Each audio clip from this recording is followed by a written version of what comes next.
Ibig sabihin, hindi na siya functional. Hindi na po siya Oo, kaya nga, pag ibitin mo siya, kahit anong apak mo sa gas, ayaw mag-react. Oh, ngayon oh, ang ganda no.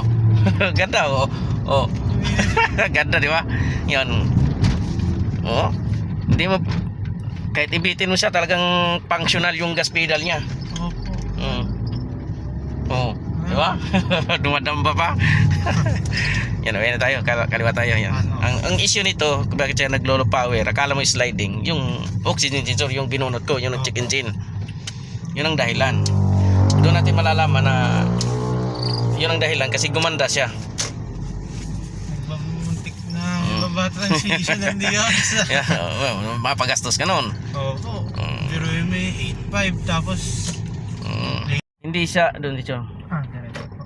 Yung paahon siya, nabitin ka, ayaw umusad.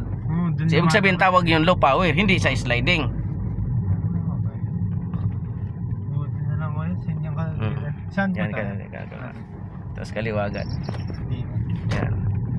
Yun ang hinahanap mo, yung low power. Kasi kat ibaba natin transmission yan, kasi sa akala mo na sliding, andun pa rin yung issue. Nagpalit tayo ng pisa, andun pa rin yung issue. Kasi ang issue niya, low power, hindi sliding. Yan, palitan natin yung oxygen sensor. Sensor lang sira, hindi siya clutch lining.